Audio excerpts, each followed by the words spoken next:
This is the Danger Close podcast, Beyond the Books with me, Jack Carr.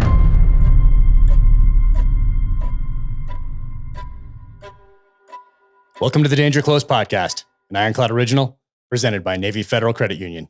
This is a Q&A podcast episode, so I'm going to dive right in here, and these were chosen by Ironclad from the Danger Close podcast Instagram. So thank you to everyone who reached out and asked a question, and thank you to everyone who leaves 5-star ratings and reviews, because that certainly helps keep this going, and it is sincerely appreciated. My next novel, In the Blood, is coming out on May 17th and is available for pre-order now in hardcover, ebook, and audio, read by Ray Porter, who read the last ones as well. So thank you for everybody who does those pre-orders. It is extremely helpful and sincerely appreciated. All right, let's do this. Here we go. Would you ever consider a prequel to The Terminal List, talking about James Reese's time as a SEAL and the missions he did, or maybe a prequel on other characters from the series? I do get this question a lot, and it is something I am thinking about. But right now it's just in the thinking about stage. All right. Did your foray into the intel world impact you as an operator?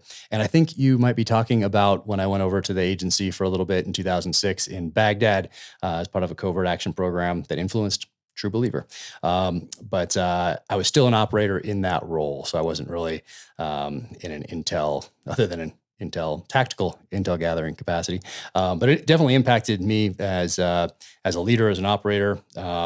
Obviously now as a writer, because it influences a lot of what I write. But doing those operations in around Baghdad in 2006 was impactful. And if you read the novels, then you definitely know that. But yeah, so just like anything else, it's a part of my past, part of the foundation, and makes me who I am today, or a part of it anyway. All right. If you were a policymaker, what changes would you have made at the strategic level post 9/11 following up until our departure from Afghanistan? Well, there's that Einstein quote. Well, it's not really Einstein's quote. It's attributed to him, but I don't think he really said it. But if you have an hour to save the world, spend 55 minutes of it studying the problem, and then 5 minutes trying to solve it. So I think we did the opposite, both in Iraq and in Afghanistan. But like reading this book right here, and I had this out from, I was going to mention it on Tucker Carlson the other night. I brought both of these. I mentioned this one, but with 2 minutes on those shows, it's so hard to get everything in. This is the accidental superpower right here. And when we were talking about Ukraine and in True Believer, I have actually an incident in there that is meant to be a false flag kind of operation so that Russia can invade Ukraine and put another person into power in Russia. But I got that from the accidental superpower. It was inspired by this. So I mentioned this on Tucker, and I was going to mention this because it was one of the topics. Afghanistan and leadership today was one of the topics that we didn't get to, because in 2 minutes, it's very hard to cover everything. But for this question right here, and that's why these two books are out, by the way. But The Great Game, Peter Hopkirk right here. If our leaders had read this book, plenty of other ones out there as well, to get a better understanding of Afghanistan, that would have been extremely helpful before committing U.S. forces. So I guess that's the change I would have made, is that our senior level military leaders are elected representatives. And I say representatives, not leaders, because they are elected to represent us in Congress and elsewhere. And then, of course, unelected bureaucrats in positions as well. They all have a responsibility, as we do as an electorate, to understand the nature of the conflict to which we're about to commit U.S. forces, or even today, understand the nature of the situation at a strategic and diplomatic level, like when it comes to Ukraine. But so that's what I would have done, would have changed the understanding of our senior level leaders so that we could have flooded Afghanistan, probably, because we took the wrong lessons from the Soviets, and committed more U.S. forces to the Tora Bora region in December of 2001. I think that is probably the biggest thing that I would have changed. All right, here. Would love to hear about your approach to writing. Goal, number of words of the day, a set time, or something else. Well, this is something I am trying to get better at doing, because it requires me to say no to more things. And I'm trying to get better at that so that I can have a time during the day, let's say from 7 or maybe after I drop the kids off at school until noon or 1, where all I'm doing is writing. Up until this point, I'm saying yes to interviews during those times. I'm saying yes to different podcast interviews for guests. So I'm being very flexible still as far as that stuff goes. But I think I need to get to a point where I have a certain time each day where I don't do anything else except write. I do have a separate computer just for writing, and I leave the other computer where I do the business stuff, personal stuff, in a separate room. So the one that's just for writing, it is connected to the internet, but that's just to get updates to Word. If I didn't have to do that, then I wouldn't even have it connected to the internet at all. But words of the day, it can be, usually people say about 1,000, but sometimes it's 400, sometimes it's 600, sometimes it's 2,500. But so 1,000 is a good one if you're asking, if that's why you're asking. Most people will say, hey, 1,000 is good. And that is true. But what I've done thus far is sometimes I just essentially go into hiding and lock down, and I'm writing 2,500, 2,500, 2,500, 3,000, 3,500, and then 900, depending on how much research or where things go in the story. So, but point being, I need to get better, more disciplined at the times that I write, so I'm not having to lock down for days on end to do that sort of a thing. All right. You don't seem like a betting man, but if you were and won the lottery big, what charity would you start? And what kind of Land Cruiser would you build? I think I already did the Land Cruiser. And I think I already won the lottery just by being born an American citizen. So that's the lottery win for me right there, because we get to choose our own path. We get to make our own decisions, and we have the options and opportunities to follow our dreams. And a lot of countries do not have that, obviously, but we still do in this country, and that was given to us by people who sacrificed everything so that we could have those options and opportunities and freedoms that most of the world does not. So I figure I already won the lottery. But there's so many great charities and foundations out there. I don't think I would add to them. I think I would support different ones that are already in existence. But if I did start one, it would be focused on families with special needs and what they need to do to set up financially to take care of a child who needs full-time care forever, because that's the situation that we're in, and we kind of had to figure that out on our own. And I guess we're still figuring it out, but something that's in place that lets you know, hey, you need to start a trust. Here's some financial help or whatever it might be to get started, and here's where you need to go depending on the level of care that you need. Here's what it's projected to be X number of years in the future.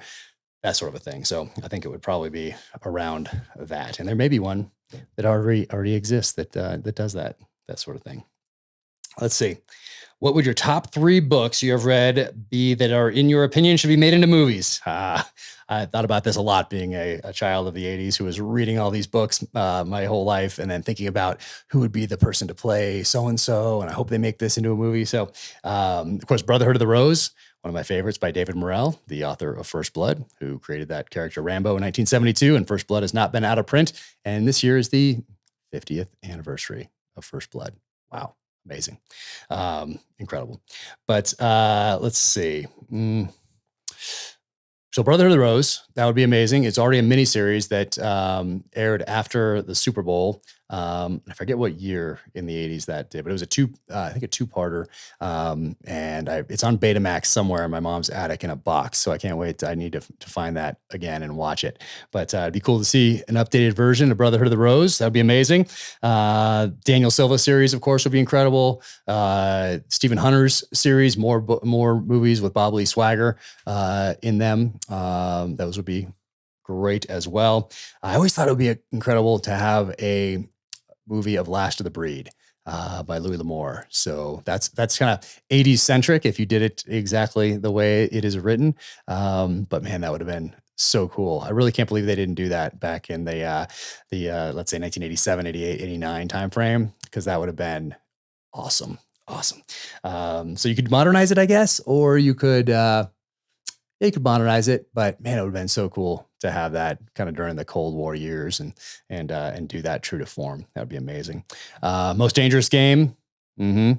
Yeah, that would be cool. Of course, it was already a movie, silent film from back in the day. You can find that one still, and then it's been remade in various incarnations over the years. A host of different movies, but with Most Dangerous Game as its baseline. And of course, if you've been reading the novels, you know that it inspired Savage Son. So when I read that book,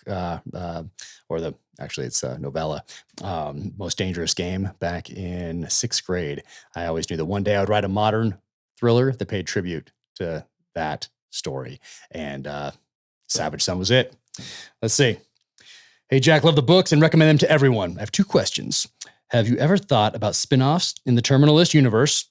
And 2, any news at the teaser for the Terminalist TV show? So I have thought about spin-offs, and we shall see. And 2, about the teaser, coming soon. Actually, by the time this drops, there may be a teaser out there already. Actually, it's called a first glimpse. So first, there's a first glimpse, which is like 15 seconds, 20 seconds. Then there's a teaser, which is like a minute. And then there's a trailer, which is like 2 minutes.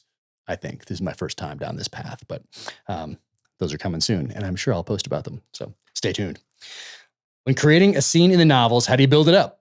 Take the LA ambush in The Terminalist, for example. Did you create the ambush on Reese and Katie itself first and then focus on the environment around it? Or did you create the environment first and have Reese and Katie navigate their way through that environment? I think a little bit of both. I'm thinking back to In the Blood because it's the most recent in memory. And I think the way I do it is I think that, hey, there's going to be an ambush. Where is it going to take place? What state or what country? Okay, what city? What area? How can I use that terrain? Who are the people involved? What weapons would they use? What would be appropriate to the person, to the military unit or the paramilitary unit? And I have all that go into creating a scene like an ambush. So in the case of the Terminalist, in the ambush on Reese and Katie, I think I had the scene first and then thought about how that assassin would attempt to take them out. So, but I think it's a combination of the two. Yeah, I never thought about it in those terms, though. Are you planning a book tour for In the Blood? Yes, stay tuned. How do you keep an adventurous spirit in your children when everything seems to want to absorb their attention? Video games, cell phones. I know it's so difficult. I struggle with that just like every other parent out there, probably. But I try to take the kids to places where there is no cell service, like river canyons. We try to go on at least one river trip a year, try to get out there hunting in places where there is no connectivity. So I do try to do those things. I am cognizant of it. And I wish I could do a better job. I was reading to all the kids in their cribs from like the day they were born, if I was around, if I wasn't deployed or I wasn't on a training trip somewhere. But man, you're right. There are a ton of distractions out there, a lot more than there were for those of us growing up in the 70s, 80s, and 90s. But it's something to think about. And I think as far as reading goes, which is the most important thing we can pass on to our kids, or at least one of them that helps build them as citizens, is I think audiobooks might be their gateway. Kind of their gateway into reading physical books, I think, just because of how they're growing up so connected. So nothing to back that up, just a thought. All right. For someone just getting into rifles, MOA or Mills? Mills. And I'd head out to Thunder Ranch and take one of their courses, or I would go to FTW Ranch for one of their hunting courses down there, because you will walk away with a very clear understanding of your capabilities and limitations with your chosen rifle, scope, setup, ammunition. And that's important to know your capabilities and your limitations. So, and if anything's messed up with your scope choice and your reticle choice and your ammo and all the rest of it, you get to figure it out there, so that when you do take that rifle, wherever you're going to take it, whether it's a hunt or to the range, whatever it is, that you know what it can do. You're confident with your skills. So I would highly recommend doing those things. What do you consider your greatest accomplishment? Well, I guess our children, because it's the hardest of anything that I've ever done is raising those kiddos. So I think that would, I don't know if it's an accomplishment or not, but it's certainly a journey. Let's see. What would be your ultimate expedition? Oh man, ultimate. There's so many things that I want to do. When I was in high school, though, I think I read about someone or a team of people sea kayaking around Iceland. I always thought that would be pretty cool to do. Um, I forget if they made it or not, but anyway, I think that'd be really cool to do. But there's so many different things, and it's just a part of the journey of life. There's not like one thing that I have to do or this. It's just a journey, and I love doing things that require some travel, require some discomfort. I love going on the ground hunting because you learn so much about the area that you are traveling in. People, area, animals makes you a better hunter back here in the States. So I do love that. Let's see here. How do you start preparing for an interview or conversation with an author? Well, if I haven't read their book, I'll read it. So thus far, I've read every book that for the authors who have come on the show. But I don't know if that's possible to do that forever. I might have to skim or just talk about their books in general at some point. But up to this point, anyway, I've read all their books. If they had like 20 or something, then I obviously didn't. I read their most recent one. Or if I've already read their others, obviously that helps. And that's been the case with many of the authors who I've had on. I've already read their stuff. So I just kind of brush up on some background. A lot of times I'll go through the book as I'm reading, and I'll put little yellow sticky notes in there with a little number on them. And then next to a question I want to ask about a specific passage. So I'll have the notes written down and, hey, read sticky note number 1 and ask this or something along those lines. Let's see. I think you've mentioned teeing up some stuff that will allow you to expand the Reeseverse. Ooh, Reeseverse. I love it. Or Reeseverse. Whatever. I love it. That's awesome. Beyond James Reese alone in the future, is there anything you can share about that? Perhaps Reese Sr., Tales of the Hastings Family. Not quite ready to share anything yet, but it's definitely on the list of things I want to explore. All right, let's see here. Since you're a hunter and you've posted many times of cooking, grilling dinner, can you rank your top 5 favorite meals in a specific cut if possible, and favorite way to prepare each? Man, that's a lot. I've posted about a few of them, but let's see. Obviously, tenderloin, backstrap, sometimes just seared in hunting camp, and just a little olive oil, salt, pepper, just seared on the stove. Other times seared on the grill. Like that's just awesome. I do have a one restaurant quality meal with halibut that I make that I posted about. I think you can find it if you scroll through the blog section of the website. But I do like that. Go try to get up to Canada, northern British Columbia to go salmon fishing, halibut fishing each year. It's been with COVID, didn't go for the last couple, but hope to get up there maybe this summer or the next summer. But yeah, so love that one. You know what? There is, if you have not tried the flipflopguy.co. So Andy, he has this incredible marinade and this way to prepare and cook a whole leg. So next time you go out there, take a mule deer leg or whatever it is. And he has this way that he makes a brush out of rosemary, and then you're cooking this whole leg and you're brushing it with the marinade with the rosemary broom as you go. And then you're slicing off pieces of the leg, and it is awesome. Absolutely awesome. You can definitely check out his website. And you can actually buy a leg from Maui, and it's Axis deer leg, and you can get it through the flipflopguy.co. And there's videos out there of him doing it. You can get his marinade, and awesome. Absolutely awesome. So I think was that 3? Those 3. So we'll go with those 3. Those are the ones that pop immediately to mind. Bear meat tacos, incredible. And then we use, of course, a ton of kind of ground meat for other tacos and lasagna, spaghetti for the kids and that sort of a thing. Not just for the kids. I like spaghetti too. Cool. All right. That was 5. Nice. All right. Thank you for your time doing the head of the snake, killing UBL. What kind of emotions did this interview bring up in you? It seems very personal, talking with your close friend. It was. Yeah, it was talking emotional talking to him, because without him, we might not have a diagnosis on our middle child.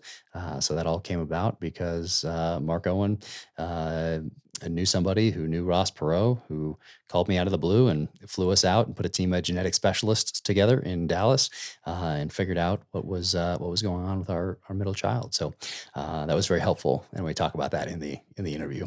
So you can go check that out. But yeah, it was definitely personal, and I feel honored that he sat down to talk about these things with me. All right. Let's see. What do you think of SEALs writing nonfiction books about their missions? There seems to be a lot of controversy about SEAL books and the Bin Laden raid. Yeah, we talk about that a little bit in on that podcast as well. It's a 4-part series. You can go and check it out. But we do talk about that. And yeah, I loved those, not just SEAL nonfiction books, but any first-person account of warfare growing up. There were books about Vietnam. There were books about World War II, Korea. So I think it's important to have those first-person accounts, but they should be read as, hey, that person's perspective. And that's what it is. It's through the lens of that person. If they're telling the story and it's a first-person account, that's their perspective. So, but I think today, more than any other probably time in our history, kids need people to look up to. There's so many influences out there. They're getting bombarded daily on all these social channels, and obviously, big tech companies have an agenda of things they want these kids to see and to influence their thinking and behaviors. But if you have a book written by someone, let's say who's on the Bin Laden raid or Medal of Honor recipient, there's a few of those out there. Those accounts, I think, are invaluable because they inspire that next generation. And some will be well done, some will not, and that's just that's fine. But the important part is that these histories are written down. They're looked at as that person's perspective, and they inspire that next generation. So yeah, there's controversy in the SEAL teams, but interestingly enough, when a lot of people get out, they change their tune because some of them are senior level officers who then go on the speaking circuit and have deliverables that they hand out. So anyway, it's very interesting to see that. So for whatever it's worth. Controversy. Hey, yeah, there's, in combat, there's going to be different perspectives on things. There's going to be confusion. There's chaos for those of you who have been in combat, especially at night on nods, in gunfights, that it's, can get a little chaotic. So, that question was specific. So I have the utmost respect for everyone who loaded those helicopters and flew into Pakistan on that mission. Just because most of them thought they were not coming back, or the odds of them coming back were not the greatest. So utmost respect for all those guys. Incredible, absolutely incredible. Do you ever get a case of writer's block? If so, how do you go about combating it? And I don't get writer's block because I can't afford to have writer's block right now. There's so many things going on. 3 kids, wife, dog, move, just had the holidays, chaos all the time around here. So there's really not an opportunity to sit down and have writer's block.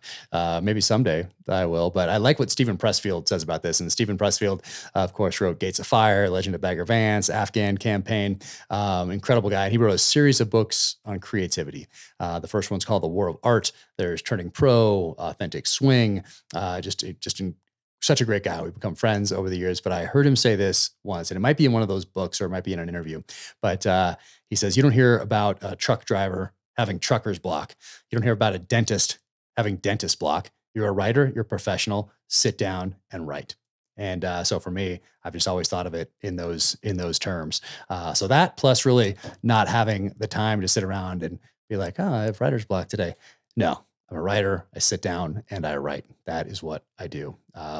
And he talks about that in Turning Pro as well. And actually, as I was flying to Mozambique right after I got out of the military, so the first book was done. I had not submitted it to Simon & Schuster yet, but I was still writing True Believer because I remembered the story about John Grisham. And John Grisham wrote A Time to Kill first. He couldn't give that book away. Then he wrote The Firm. And that one took off. Then A Time to Kill gets reprinted. And of course, Matthew McConaughey stars in that movie. Tom Cruise stars in The Firm. And John Grisham is off to the races. And we've had a legal thriller, or he's branched off from legal thrillers, though.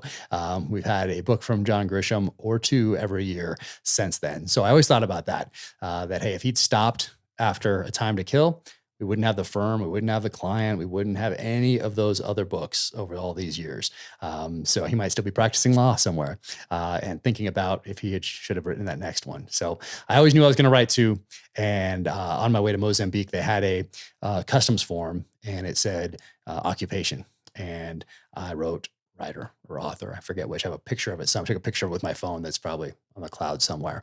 But I'm not a professional soldier anymore. I am a professional writer. And in my head, I think that that really helped things. So how do I go about combating it? I just don't get it. Just wanted to say a quick thank you to Navy Federal Credit Union for taking such good care of me and my family over the years. I've been a member since 1996. Right there. There's my Navy Federal Credit Union Q card right there. So yeah, been a member for quite some time now. They've done a fantastic job with me and my family. And I know that investing and saving can be stressful, and Navy Federal Credit Union takes that stress away. A lot of educational materials, and they can help you get on track in 2022 when it comes to saving and investing. So go to NavyFederal.org/save and invest. Trust me, you won't regret it. Thank you so much to SIG Sauer for jumping right on board out of the gate to make this podcast possible. Obviously, I am a huge SIG fan, having carried the P226 on every deployment downrange in the SEAL teams. But SIG was a supporter. They were friends well before I was a New York Times bestselling author, well before I even had an Instagram account or any social media presence whatsoever. So thank you guys all so much. Ron, Tom, Jason, everybody at SIG who gets up every day and continues to crush it and lead the way. SIG is always adapting. They're always at the forefront, whether it is firearms for citizens, whether it's firearms for our military, ammo, suppressors, optics, training, fire control units. They are doing it all, and they are always pushing that envelope and trying to do it better each and every day through innovation and adaptation. They crush. So thank you so much for that friendship and support. It will never be forgotten. Welcome to the gear highlight portion of the Danger Close podcast. Instead of knives or guns or bullets or things like that, I want to talk about a book. And right here, this is Once an Eagle by Anton Myrer. And this is my most gifted book. It means I give it to people more than I give any other book. My most recommended book. And it's one that is very special because I used to give it to junior SEALs that were starting their time in uniform. And I'd give it to people who I thought would appreciate it. And what I did was write a letter. And I put that letter in the front cover here. And in that letter, I just teed up why I was giving them this book. And I would tell them in that letter that, hey, at the end, there's another letter that's taped shut to the inside of the back cover. And in that letter is my perspective on what they just read and not wanting to pollute their reading experience ahead of time. So, but in order to get to that one, they had to read the entire book. And as you can see, it's pretty thick. So you can use this thing as a doorstop if you need to. You can use it as a blunt impact weapon if you need to. So it's, multiple uses for this thing. But it is it's historical fiction and follows two people from before World War I up to Vietnam. And the one is enlisted, gets a battlefield commission in World War I, and he's just a little bit behind the person who was an officer the entire time. And it's really a case study in leadership. And yes, you'll learn things about World War I, World War II, the interwar years there.